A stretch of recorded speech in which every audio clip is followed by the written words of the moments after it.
what my only crime is being happy. That's all I did. I hate you. Holy shit, Danny.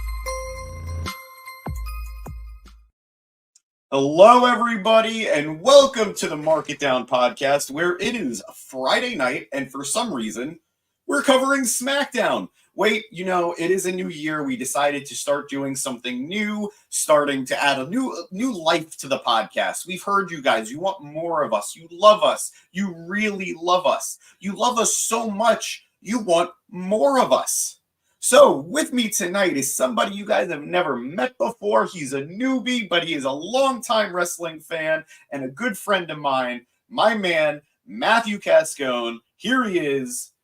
Boom. Beautiful. I'm pointing in the wrong direction, I think. There you go. There's Matthew Cascone. You guys might know him from his social media pages, which he is so brilliantly highlighting below his name.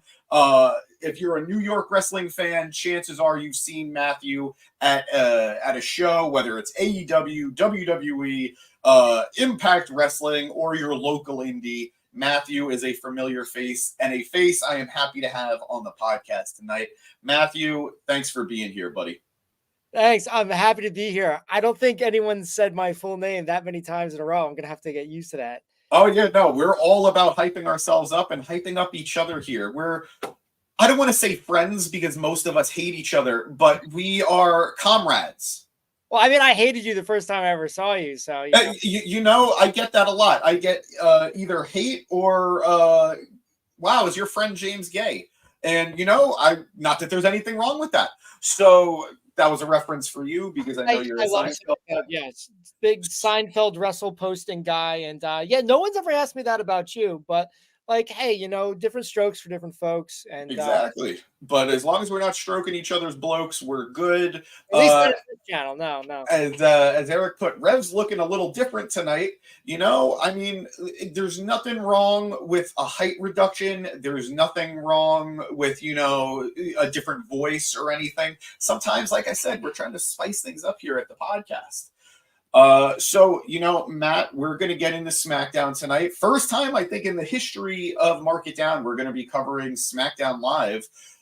Maybe the second time. Rampage? You guys are more Rampage guys. No. Yeah, Rampage, yeah. No, Rampage, I think maybe we've done Rampage before, but Friday Night Wrestling in general is a little rough for us. We love wrestling very much here at the Mark It Down podcast, but it's a weekend. Exactly. Who could commit? We're trying to find that out now, but we decided we want to give it a shot in the new year. And like I said, something new face. Happy to bring you in for it. So let's get started. I think the episode as a whole, we'll cover the overall feelings at the end, but I think it started rather well or rather exciting as we were supposed to have a one-on-one match between Cameron Grimes and Grayson Waller, who was accompanied by Austin Theory. But that match never happened. Yes, A-Town down. I completely agree with you. A-Town down. Good, you're a good fan. Let me just say, Cameron Grimes, this guy cannot catch a break. He can't. And let me tell you, tonight continued that trend as before he could even get into the match, he was attacked. Oh, look at our buddy Nas. What up, fellas? Matt, you know Nas very well. Ignacio. Oh, Ignacio, of course. Yeah, I'm not familiar with everyone's name on the StreamYard studio here. I'm not familiar. So yeah, Ignacio. Good to see you, Ignacio. Good to hear from you.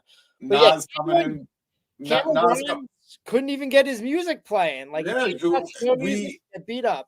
We had an Austin Theory and Grayson Waller entrance, and then we had a nice little video package recapping what happened last week as Roman Reigns got himself involved in the triple threat #1 contenders match, last week's main event on SmackDown between AJ Styles, LA Knight, there we go, and Randy Orton. And in doing so, ensured he wouldn't have any one of them as his opponents at the Royal Rumble. He has all three of them in a Fatal Fourway made by Nick Aldis. After the show last week, Roman told Paul to deal with it, And that's exactly what we got here. As the Bloodline members, Solo Sikoa and Jimmy Uso, interfered. I don't even know if you could call it an interference. A match didn't happen, but they attacked Cameron before he even got to the ring, coming back from that video package, just with a beatdown already in progress. This brought out a lot of security guards that the Bloodline took out, and Nick Aldis himself. As the Bloodline go into the ring, Paul Heyman's already there, and Grayson Waller and Austin Theory hightail it like the cowardly, dastardly heels that they are. Some would say cowardly, others would say smart, because why get into a fight you don't need to? As they're leaving, Paul Heyman does what he does best, picks up a microphone, and what's this from Producer Boy? Paul Heyman searching. Well, we'll get to that in a second. Picks up a mic and says, "They're not the bad guys here. The James Bond villain wannabe Nick Aldis is the bad guy here for making our beloved tribal chief have to defend his championship in a fatal four-way." This brings Aldis to the ring. He gets right in Paul's face, grabs the microphone, and then decides to book the Bloodline in a 3-on-3 match tonight in the main event against the #1 contenders for Roman Championship. Paul says, "You know very well Roman's not here tonight, so it's not possible." Nick says, "Well, you have two options then. You either find a teammate for the Bloodline, or it's a handicap match." Producer Boy putting in the background, Nick Aldis while the Bloodline is getting attacked. Yep, there was a lot of fire and a lot of tumultuousness. But we then go to commercial, and the Bloodline are freaking out. Well, Jimmy is freaking out. Solo doesn't freak out about anything. And Paul assures them he will find them a partner because of how many people have been kissing his tuchus to be a part of the Bloodline. So this was a fairly long segment. I think it took a commercial break and was probably like 10 to 15 minutes of TV time, if not a little bit longer. I think this was a great way of following up from last week. You know, Roman, even when he's not around, his presence is felt. The ramifications of the main event led us directly into the beginning of this segment, and I like to see that type of continuity on TV. Matt, what did you think of it? Were you disappointed we didn't get the matchup? Did you at least like how we got there? And were you excited at the thought of the main event that was to come? All good questions. I mean, I don't even think I knew that Cameron Grimes was booked. Like, if they told me ahead of time, like Cameron Grimes versus, I was about to say Austin Theory versus Grayson Waller, and that didn't happen, then I'd be upset. But like, I didn't know that was happening. I don't think the viewers knew. I don't think the audience knew. So it was fine that, you know, Cameron Grimes, even though it sucks, he's getting like, you know, another bad, you know, he's been coming up short, but we didn't know that was what we were supposed to have. So it was fine. I think Nick Aldis putting Roman Reigns in the match and it just being exhausting because we all know Roman's not there. It's like, why even draw attention to it? Like, he could even be like, Nick could even be like, well, I would put Roman Reigns in this in this 6-man tag match, but he's not even here because he's never here because he's a bum. Instead, they like get the audience hyped up that, you know, oh, maybe, yeah, Roman's here. And then you find out 2 seconds later he's not. But as an opening segment, I think it worked. You know, it had some action. Solo, like, just, you know, giving the thumb to all those security guards was fun, and I enjoyed it. And going forward, whoa! It's not a thumb, sir. It's a spike. Respect it. Respect it here. Yes, the spike, the Samoan spike. Sorry, that was good. That was good. I liked it. They came across strong, and you have something to look forward to at the end of the night, and then the hijinks that ensued throughout, I thought was entertaining. I'll let you get into that. Absolutely. We'll get to it as we get through the show. But yeah, no, I more or less agree with you. I think Aldis was very purposeful with how he booked that 6-man tag, saying, well, of course I'm going to book Roman Reigns for a match. He should be here, shouldn't he? I think that was the idea behind it. I think he was intentionally trying to draw attention to it and to make that disappointment be something that we should be feeling. We should be disappointed that Roman's not on the show. And he's not there to protect him. He's there to book the best SmackDown possible. And in his mind, that means Roman should be there to be part of these matches. So I get what you're saying. It's a weird tactic to sort of fool your audience. But I think it was something that was done with the intention of building up that divide even further between Heyman and Aldis. And in turn, Roman and Aldis. For those who are just listening, what did Cameron Grimes do, bro, as a GIF? Yes, we say GIF here at the Mark It Down podcast, of the Bloodline just destroying Grimes in the entranceway. But yeah, I do feel bad for Cameron Grimes. As Nas said in the comments, poor Cameron can't catch a break. I think he might have caught a broken rib maybe during that segment, but that's about it. I just hope he's in the Rumble. I mean, that'd be great if next week he's like, I'm sick of this. I'm declaring for the Royal Rumble. Because we didn't get any declarations tonight, did we? No, not that I can think of. Not that I can think of. Cameron Grimes catching the meanest stray, according to Twitter. Danny, our beloved podmate, who you will get to spend time with eventually, maybe, probably. Who watches SmackDown, Danny wonders. It's the most watched it is the most watched weekly wrestling show. So that's who, Danny. You cotton-headed Nitty Muggins. Twitter going off in support of Cameron Grimes. They did Cameron Grimes dirty, laughing MAO. They need to give him a hashtag, something like to the moon or to the catering. I don't know. It's something. BX in the chat, mark it down for SmackDown. The world must be ending. No, World's End was back in December, Rev. I didn't go, but you were there. You should know better. Yeah, Matt went as well. Dragoon in the comments, quote, beloved, hi, Danny. You do love Danny. You know you love Danny, Dragoon. BX welcoming you, Matt. Welcome to the podcast. Thank you. Dragoon putting Mat It Down podcast. That could go well on a t-shirt. We'll see. But moving on, we then got into what would be our official first match of the night, as Angel Garza and Humberto Carrillo were accompanied by Santos Escobar against his former team, the Latino World Order, Cruz del Toro and Joaquin Wilde. There was a nice little promo package about Santos that aired before the match, and he did join on commentary. This was a fun lucha good stuff kind of match. I enjoyed it for what it was.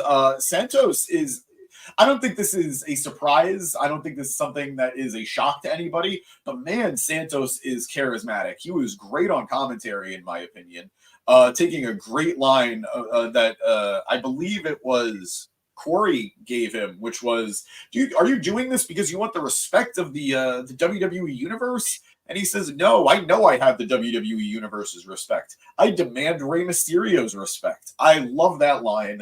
I thought that was very good as a heel who is very sure of himself and very confident in himself. I thought that was great. Him being on commentary would play a big part in the finish of this match, as Carrillo came out and blindsided him with an attack from behind, leading to a brawl that went all the way across the ring and into the audience on the opposite side. This was just enough of a distraction to allow Angel Garza to roll. I think it was Del Toro up for the 1-2. Well, to reverse a roll up and then use the ropes to get that dirty 1-2-3. If this was a 2K game, I would have had to have pressed B to unlock that move, but it worked, and they got the bad guys get the win. I enjoy. I said it jokingly before. I do enjoy good lucha stuff. I do enjoy lucha style wrestling. So I did enjoy this match for what it was. It was nothing special. It was nothing mind blowing, but it was just enough of a good start to get the wrestling going tonight. What did you think, Matt? Agreed, totally. I think these guys are all fun and exciting.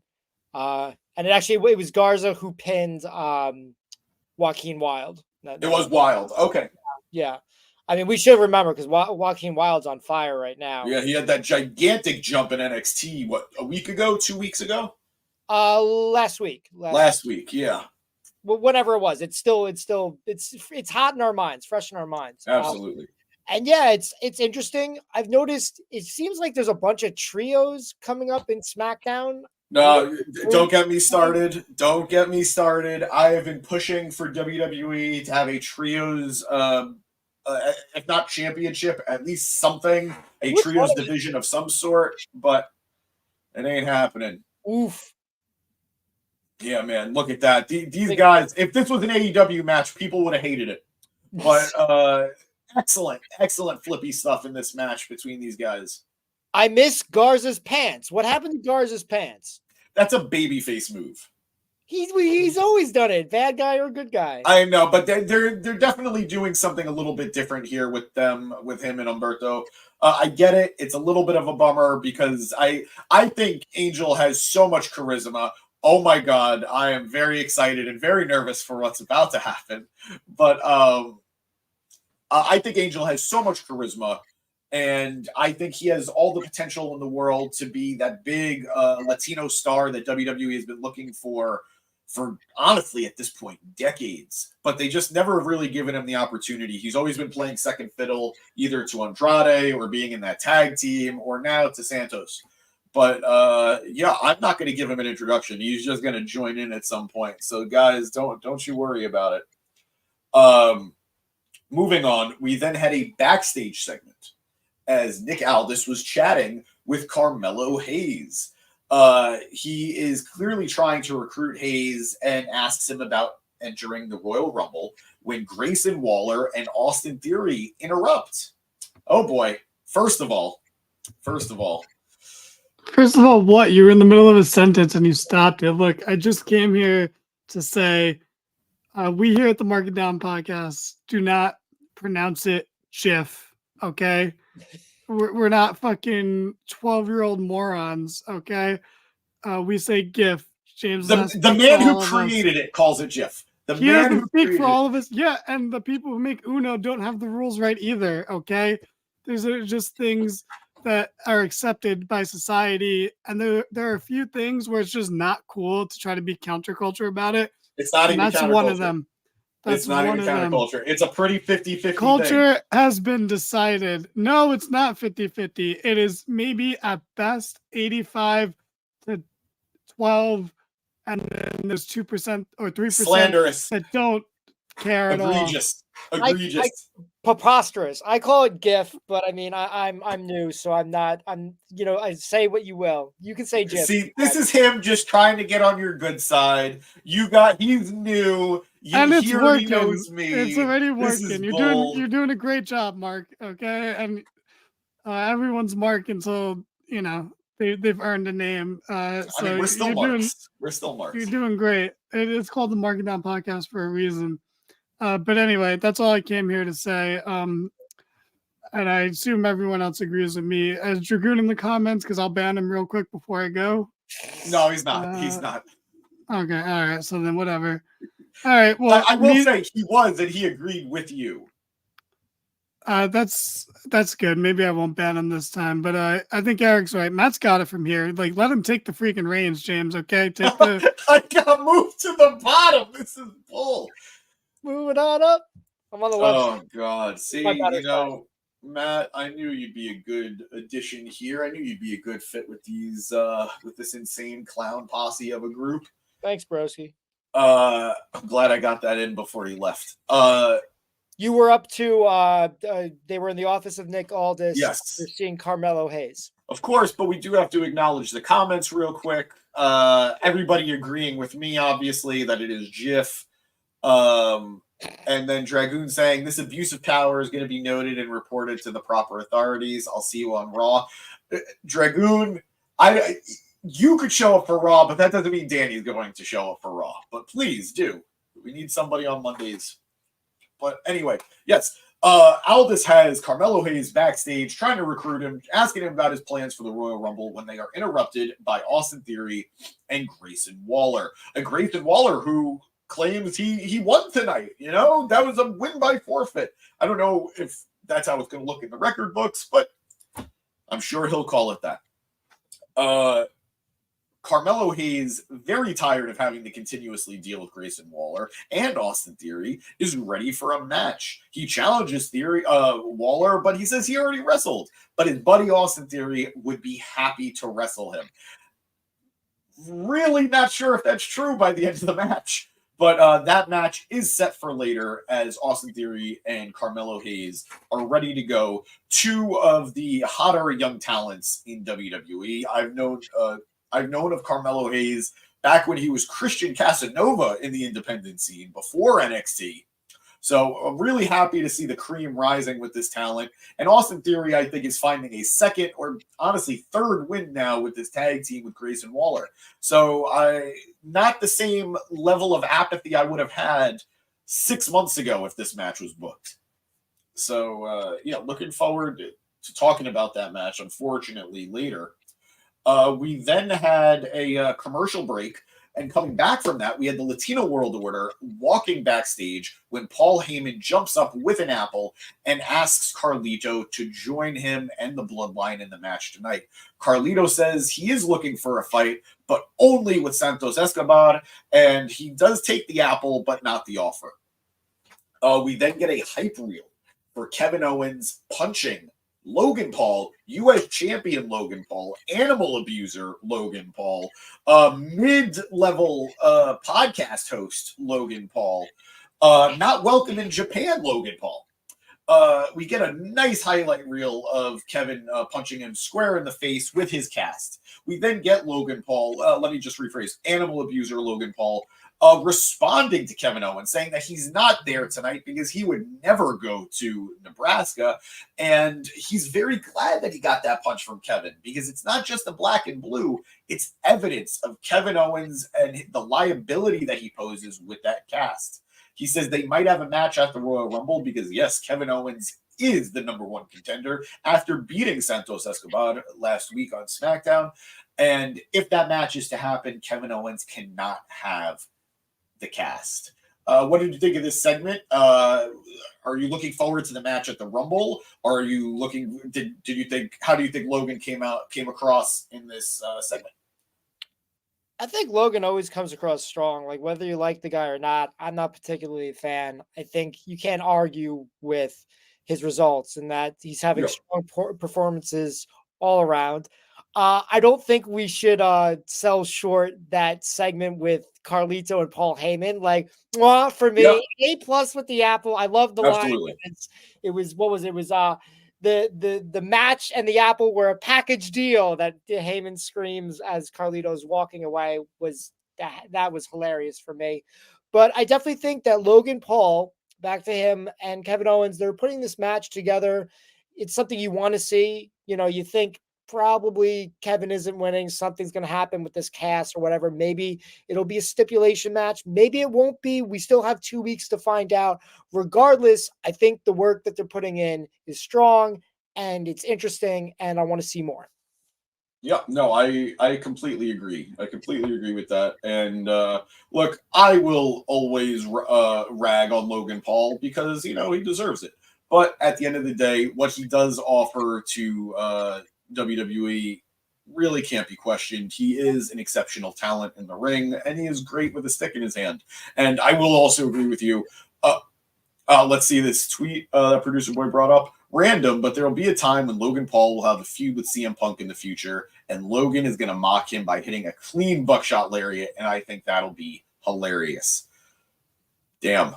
We know he can do it. We've seen him do it. So yeah, he does have a great buckshot lariat, even if realistically, and this isn't even me ragging on him, that is how he injured his leg in the first place, hitting that buckshot lariat. He does put a little too much sauce on it. Let's see. We got Hardcore Casual in the comments. Who are these twin brothers? I would be honored to be Matt's twin. He's a good-looking cat. Where are Danny and Chad? If you want to put up a wanted poster, a missing poster for Chad, that would be great. I love my boy very much. He will be with us tomorrow as we cover TNA Hard to Kill here on the Mark It Down podcast in the Gym Pack Zone.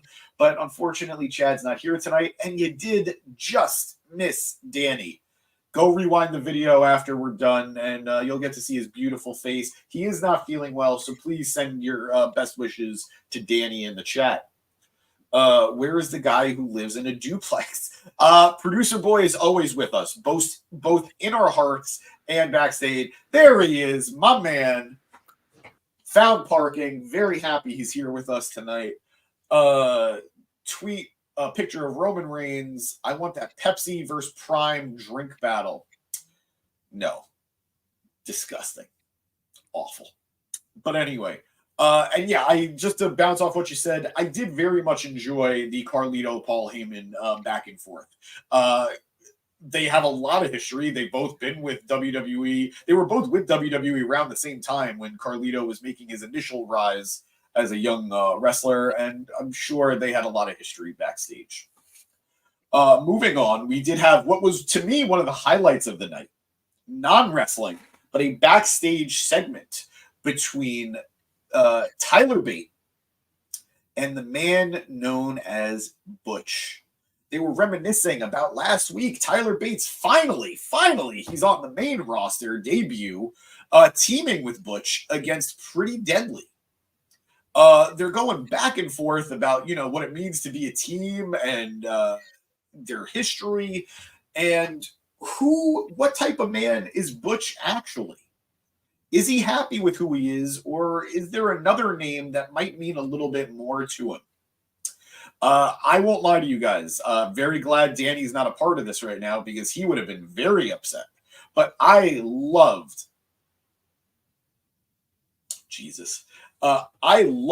that they had this segment. These two men have such a rich history in WWE and out of WWE, both making their WWE debuts in the UK tournament.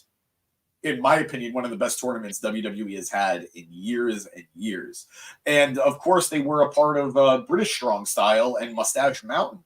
I think these guys have such great chemistry. I'm so happy Tyler Bate is finally on the main roster. And unlike Danny, I have been waiting for the return of the name Pete Dunne for a very long time now. So I'm very happy with this segment. Even though they didn't say the name, even though it's not official, the writing is on the wall, and I'm excited about everything that this had to do with. I'm hoping that these guys are a team. I won't lie. I'm still playing WWE 2K19, and because I won't waste space on creating Ridge Holland, Tyler Bate has been part of my Brawling Brutes for a while now. So I might just be an Oracle of some sort, but these guys are a tag team in my universe and now the WWE universe. Matt, what did you think of it?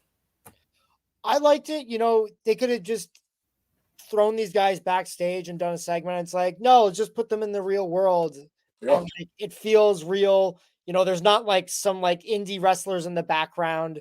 So, which I don't mind, but I'm just saying it felt real. And I liked that. It was just a conversation between two guys and it was believable. So it's nice when they try new things. And this was like a pretty, this wasn't a home run, but it was just like a solid hit, man on first, situation.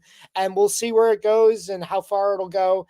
And while I would like the return of Pete Dunne, I'm more interested in his old music. I think that for me is like, I can deal with Butch, but I need the old music. That's what we needed. We should have had it Money in the Bank, but going forward, that's what I'm looking forward to most.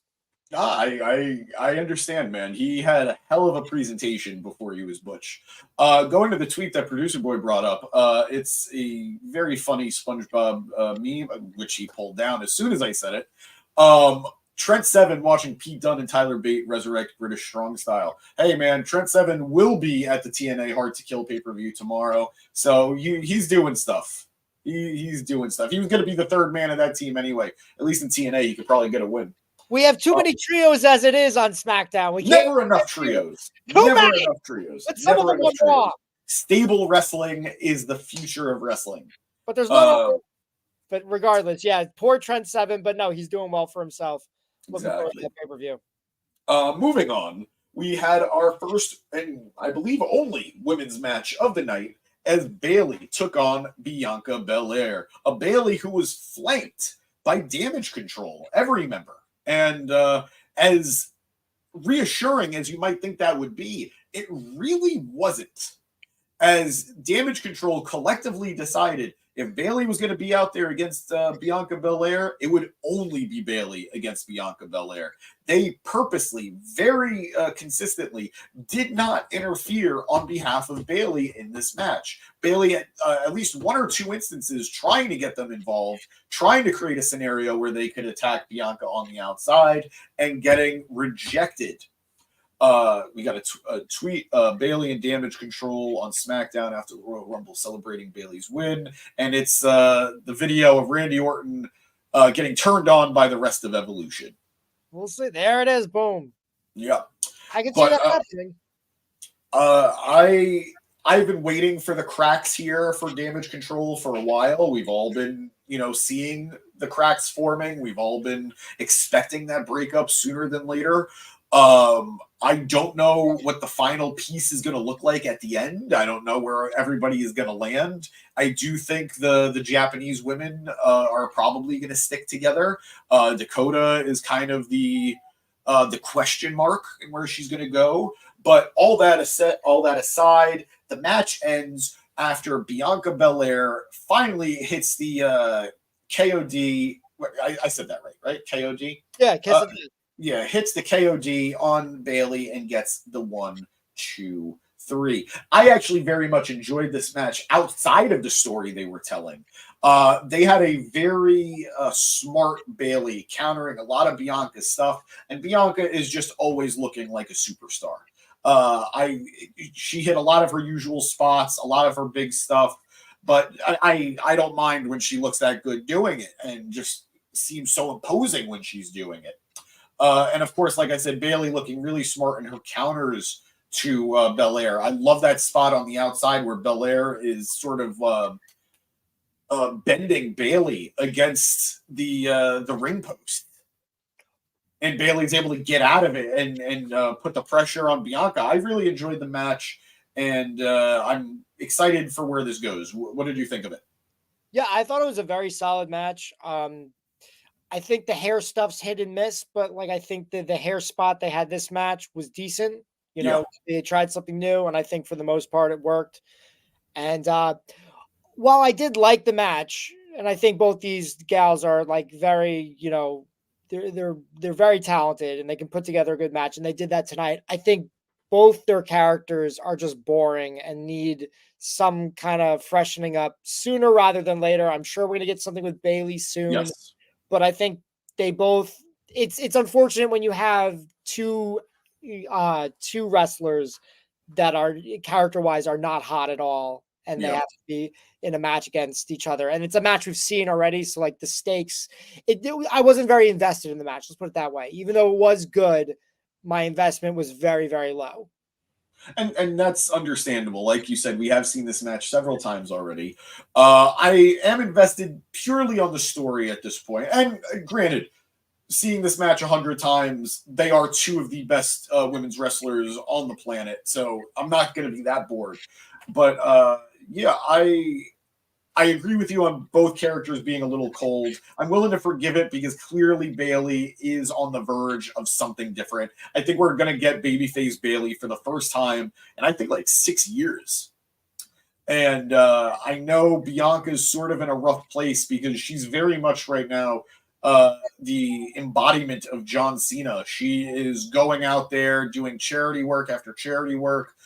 Great with the kids. I don't necessarily see a heel turn in her future anytime soon, although a lot of people, I guess, have been calling for her to be partnered up with her husband and that faction, Bobby Lashley and the Street Profits, but time will tell.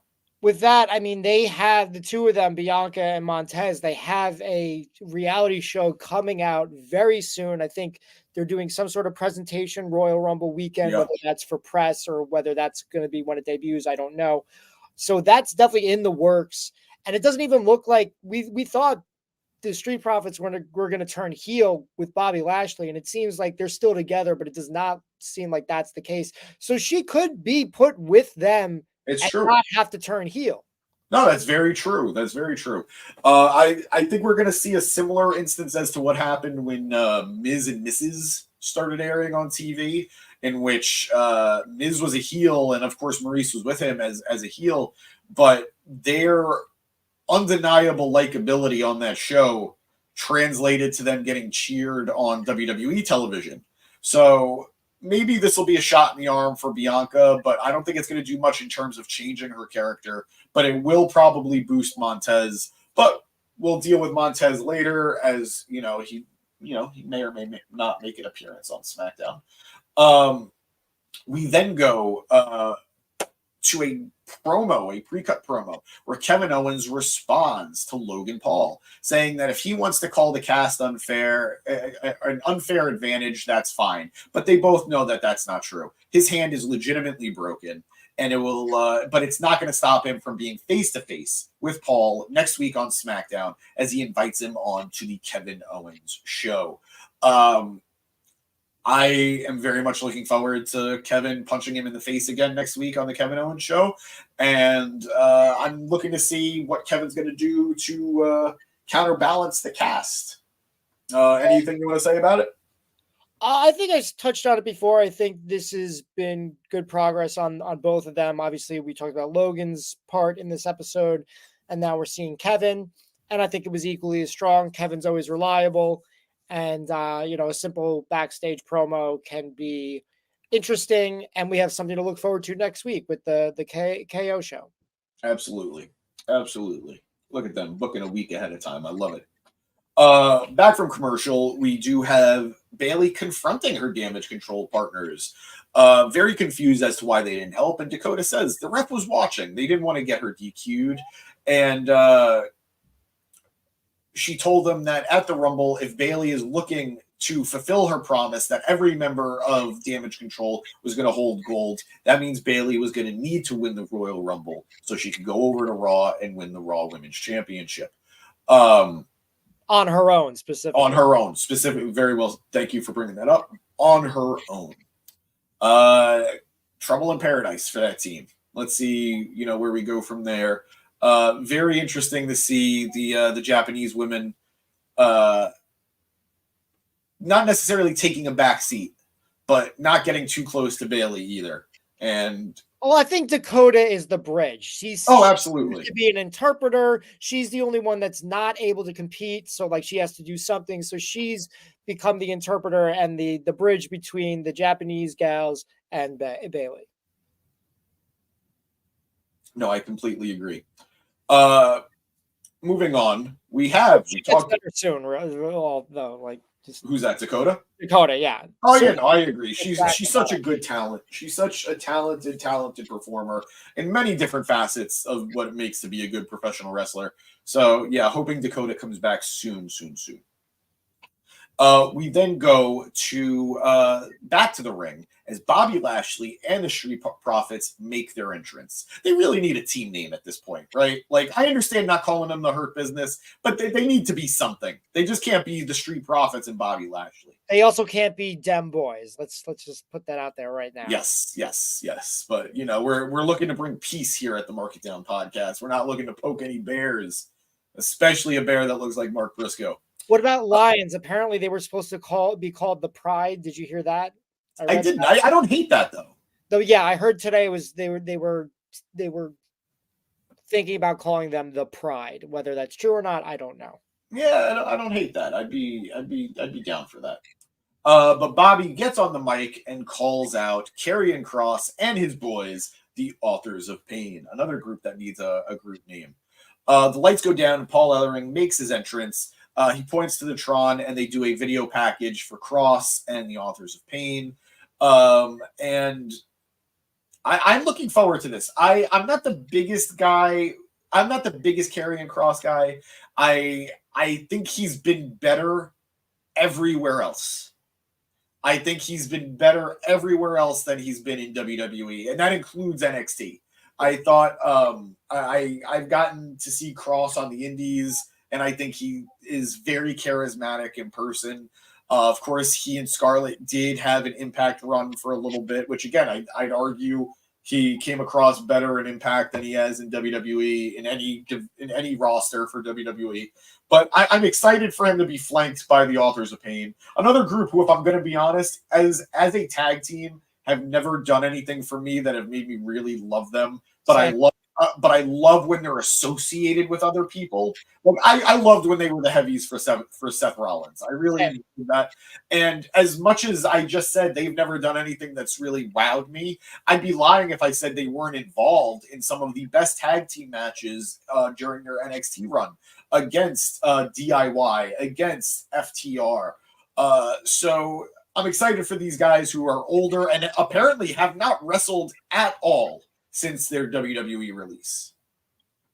I mean, they were going to do that super show in that stadium, and that didn't work out. But yeah. Crazy they haven't wrestled. Interested to see this new faction. I think it's going to inject new life into Cross. Hold on. They are the Final Testament, and they are the other trio that I've been talking about. All right, Final Testament. I don't hate it. I like it. Yeah, me. Eric in the comments saying, I'm going to love when AOP helps Roman keep the title for another year. Shut up. Shut your goddamn mouth. Okay. People have been trying to push that trio for years. But you know why? There's a reason. It's because they look like they were members of the fucking Shield. Oh, yeah. You're right. That's it. There is no other reason other than they were guys who wore tactical vests. Yeah, tactical vests and wore black and were big. No, never made sense. Like at one point, sure, I could have seen it, but the Roman of today does not mesh with these guys at all. He's so above it. The Hounds of Pain. I wouldn't have hated that either. You see, WWE, we got it all here. We have it figured out for you. Come on. But moving on, we have more Paul Heyman shenanigans as Pretty Deadly go up to Paul and offer their services.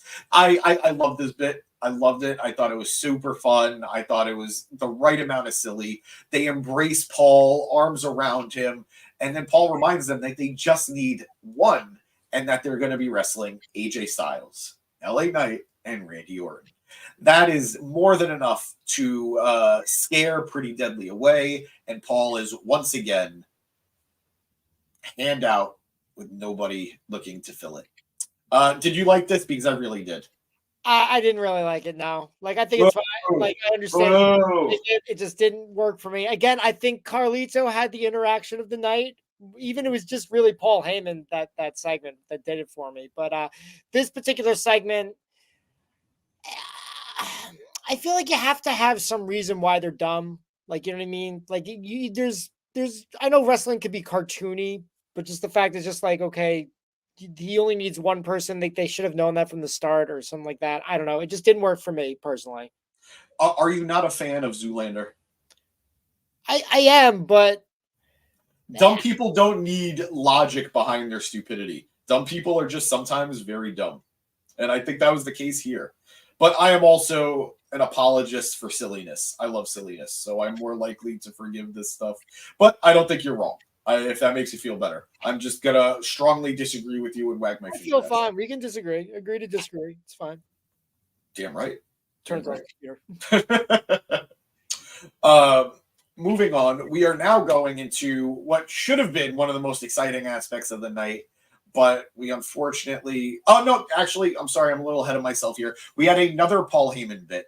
As we're back from commercial, Bobby Lashley and the Street Profits are walking in the back, and Paul basically falls over himself trying to beg Bobby to team with the Bloodline. Lashley says, yeah, they have a lot of history, he and Paul, but the only time he wants to be in the ring with anybody from the Bloodline is when he's face-to-face with Roman Reigns. Man, I really enjoyed their match years ago. I think they were a good foil for one another. And I think Bobby at one point could have been a good challenger for Roman. But I think that ship has sailed. Let me also put it out there. I'm a gigantic Bobby Lashley fan. I love Bobby. I would never say no to another world title run for Bobby. but I just don't, unfortunately, think Bobby is on the level of Roman right now. Well, I agree. I think I remember that match. They had I think they had two. They had like one where Bobby won, and then they threw it away by like having Roman beat him in the second one. It's like, what are you gonna do? But yeah, it's just it was hard when they put both titles on Roman. Like everyone just kind of Went down. Slumped down, especially Bobby, considering he lost to Brock, who then lost to Roman. So it's just like you can't put Bobby in a program with Roman and make it believable, especially not the way he's being booked currently. Yeah. But I'm hoping for good things for Bobby, and like hopefully this thing with Karrion Kross, hopefully you get some good singles matches, some good tag matches, some good trios matches, Yes, yes. I love that there's another trio lover here. BX in the comments, I'm here for Kross and AOP if they actually do something with them. ... That could be a really strong group. I agree. I think I think Triple H is finally waking up to Kross and is reminding himself why he hired him back in the first place.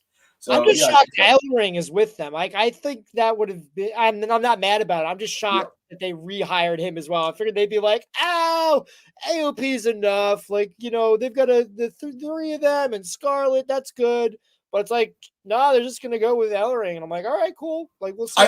I actually agree with you. I'm a little surprised they did it, especially because, and I don't know if this is an unpopular opinion, I never really thought Ellering did all that much for them in the first place. But I do know that there was a very vocal contingent of the audience who felt that AOP looked incomplete without Ellering after they were split up.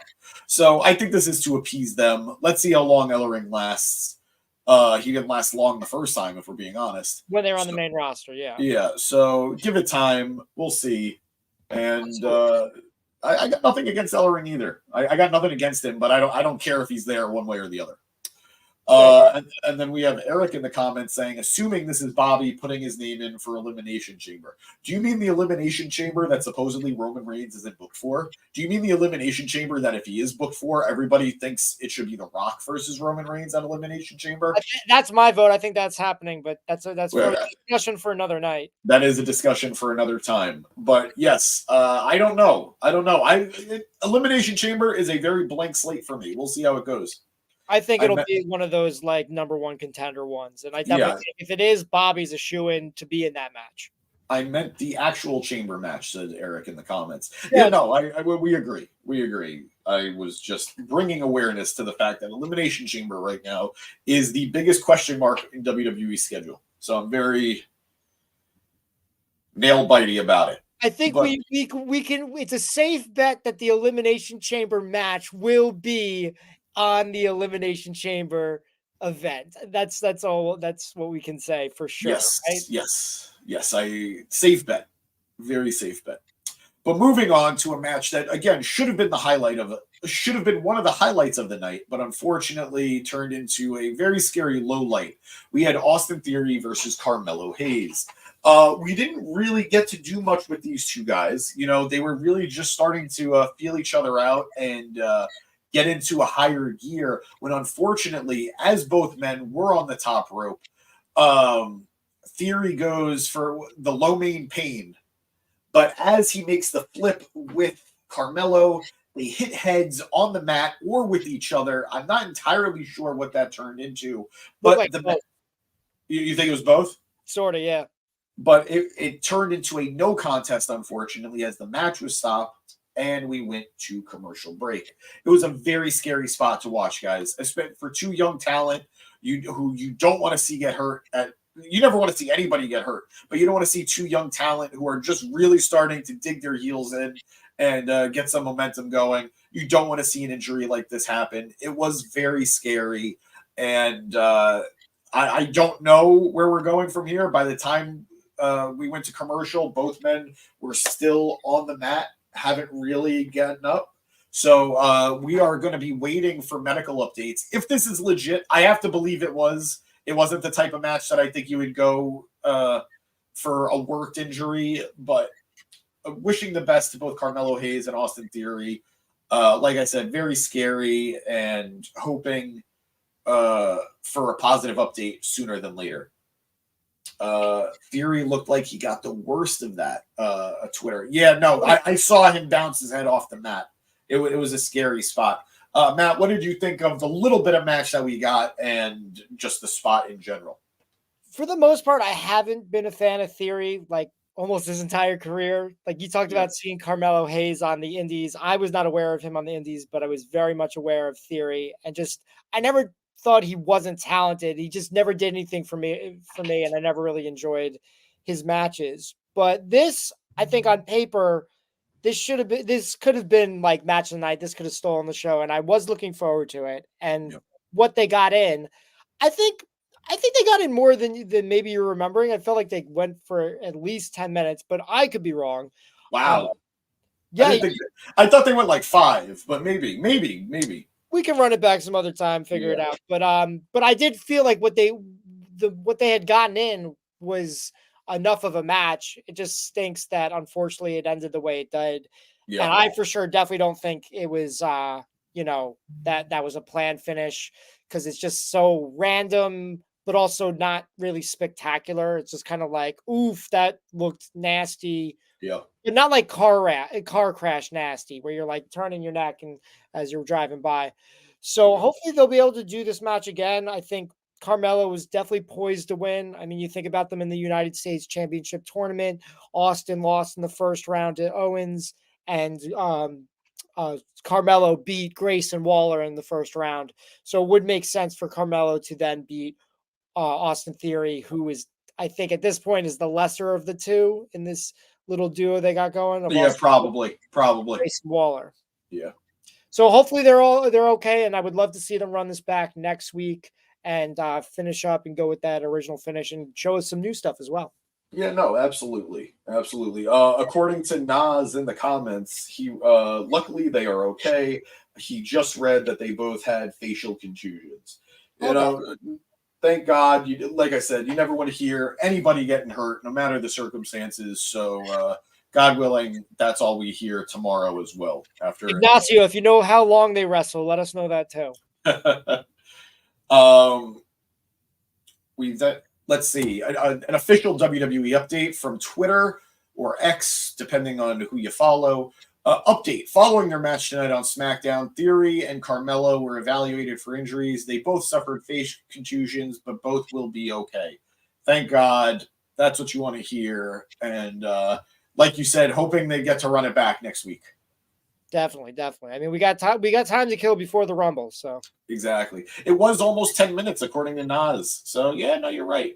Maybe I was just expecting more, and of course not their fault. We didn't get there, but okay, cool. Well, either way, that means they put in a lot in they put in a good match, and that just means next week's will be even better if they do it again.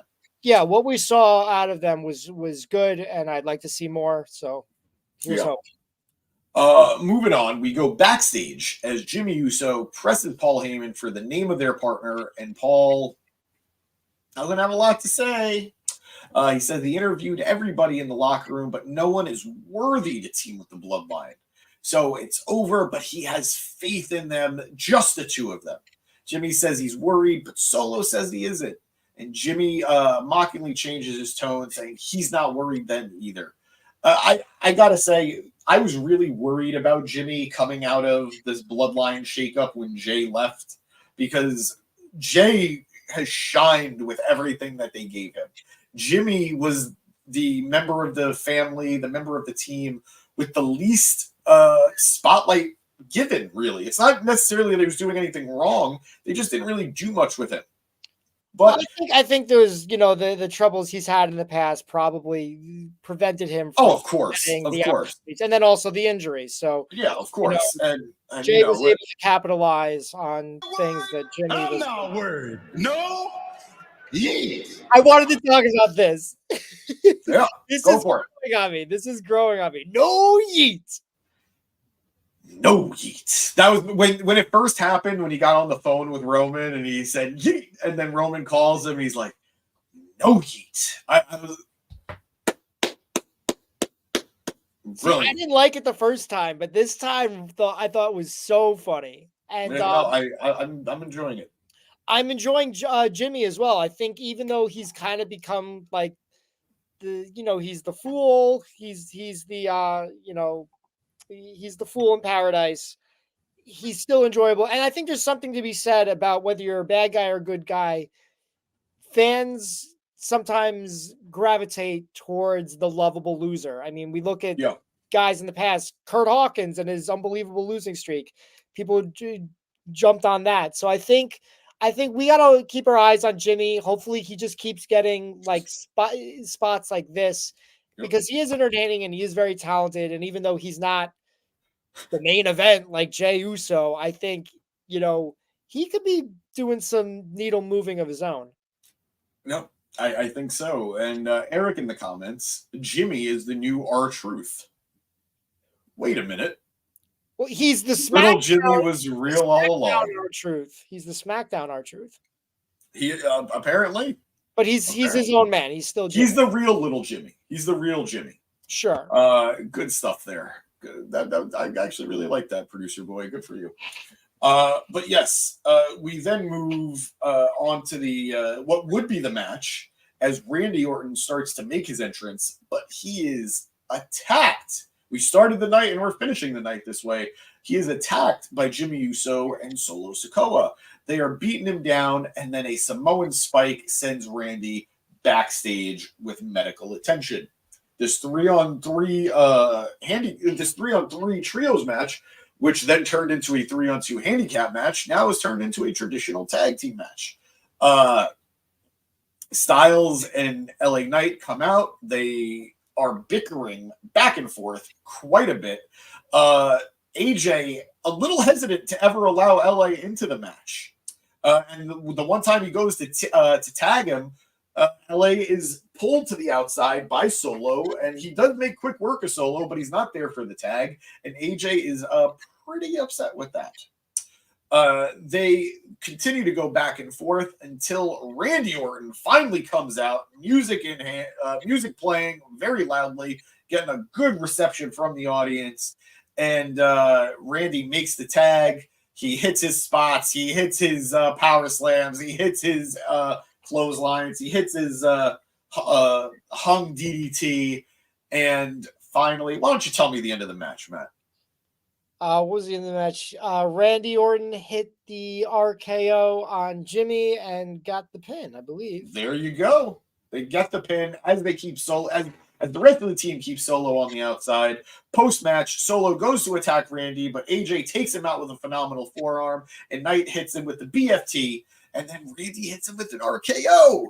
Poor Solo. They then go outside and then just absolutely decimate Jimmy Uso, taking their turns, beating him down, and then finally hitting a very familiar move through the table, the Shield triple power bomb onto Jimmy Uso through the announce table. It was great. Solo Sikoa gets hit with a phenomenal forearm, a BFT, and an RKO, and sent through the announce table. Wait, did Solo get put through the announce table, or did Jimmy? Solo. Solo did. So what put out Jimmy on the outside? Did they just hit their shit on him? I don't remember. I think just he's Jimmy. Didn't he get like knocked out for like a full TV segment from Mia Yim? So like that is true. An RKO will do it. He'll be you know what? You're right. When you're right, you're right. But yeah, Solo going through the table. Shade on Mia Yim. Yeah. Solo Sikoa, Samoan spikes. Okay. I mean, he is popular with them apparently. I've seen the data. I have seen the data. But yes, guys, that was SmackDown.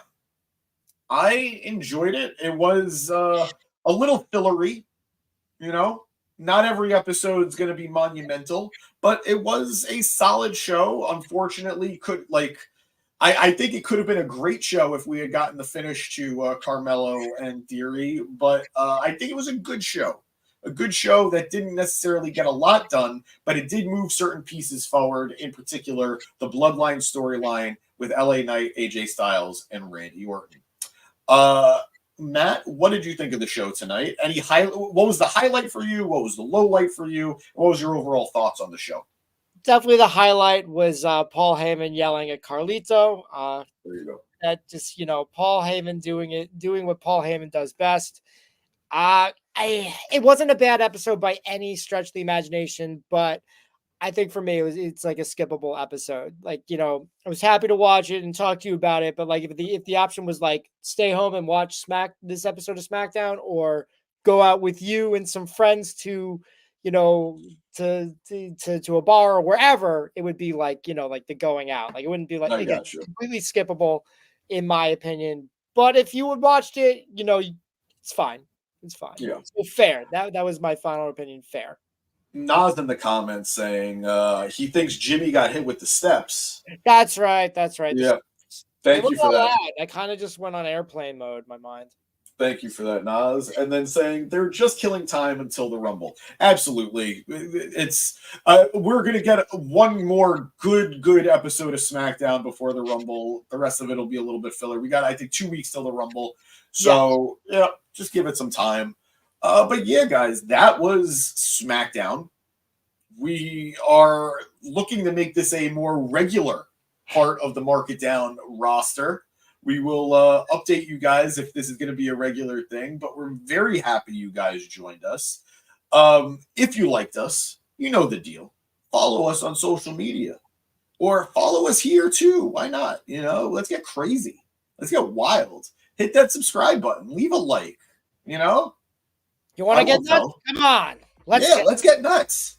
Let's get nuts. Thank you. Like,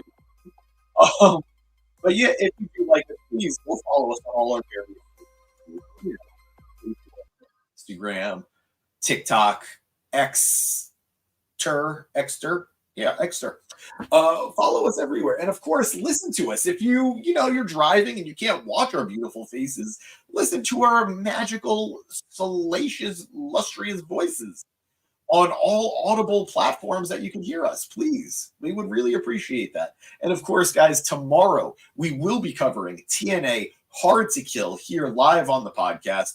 After the show, we will be going live, giving you our reactions. And of course, tomorrow is the end of our big giveaway, as we will be giving away TNA autographs. So if you want to take part in that, let us know. You know, follow us and and send us a screenshot on any social media that you want to. If you follow us on YouTube, you get an entry. If you leave a comment on the video tomorrow, you get another entry. For every form of social media you follow us on, entry.